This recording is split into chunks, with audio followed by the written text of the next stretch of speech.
Hello friends हम MP exams की preparation कर रहे हैं और ये टॉपिक का पहला वीडियो है जिसमें हम एमपी का इंट्रोडक्शन देखेंगे।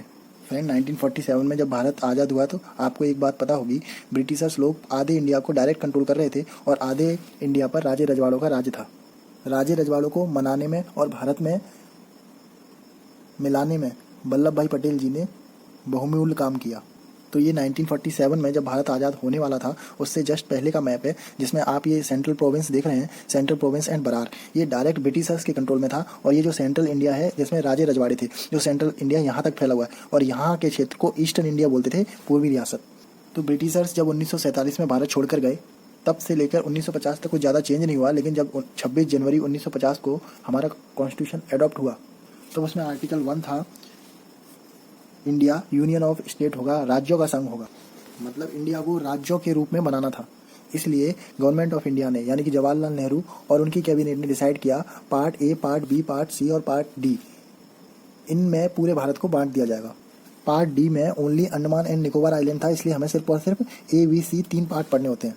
जो ब्रिटिशर्स कंट्रोल कर रहे थे, जिन पर डायरेक्ट कंट्रोल ब्रिटिशर्स का था, वो पार्ट ए में डायरेक्ट आ गए। यानी एक गवर्नमेंट का शक्ति यानी ब्रिटिशर्स की शक्ति पूरी गवर्नमेंट ऑफ इंडिया में आ गई, जवाहरलाल नेहरू, वल्लभ भाई पटेल और उनकी कैबिनेट में आ गई। तो पार्ट ए में डायरेक्ट वो क्षेत्र आ गए। तो सीपी एंड बरार ब्रिटिशर्स के कंट्रोल में डायरेक्ट था, तो वो पार्ट ए में आ गया। जिसमें राजे रजवाड़े थे वो पार्ट बी में आ गया, यानी सेंट्रल इंडिया पार्ट बी में आ गया। और पार्ट सी में भी कुछ क्षेत्र आए एमपी का, जिसमें था भोपाल एंड विंध्य प्रदेश। विंध्य प्रदेश आज के रीवा क्षेत्र को बोलते हैं, रीवा और उसके आसपास का क्षेत्र। बट ओवरऑल पूरे भारत की बात करें तो पार्ट ए में 9 स्टेट्स आए थे, 9 क्षेत्र आए थे। पार्ट बी में 10 क्षेत्र आए थे और पार्ट सी में भी 10 क्षेत्र आए थे। पार्ट डी में only 1 Andaman and Nicobar island था। लेकिन अंग्रेजों के जाने के बाद अंग्रेजी भी चली गई और सेंट्रल प्रोविंस को हम मध्य प्रदेश बोलने लगे, सेंट्रल इंडिया को मध्य भारत बोलने लगे।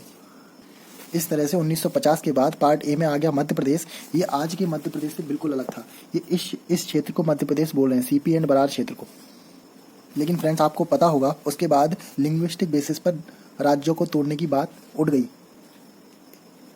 इसी के चलते धार कमेटी, जेवीपी कमेटी, जिसको जवाहरलाल नेहरू, वल्लभ भाई पटेल, पट्टभी सीतारामैया चेयर कर रहे थे, उन्होंने भाषाई आधार पर राज्यों का विभाजन करने से साफ मना कर दिया। क्योंकि आज भी हम देखें इंडिया में 790 लोकल लैंग्वेजेस हैं। अगर भाषाई आधार पर इंडिया को डिवाइड करते तो भारत के बहुत ज़्यादा टुकड़े हो जाते।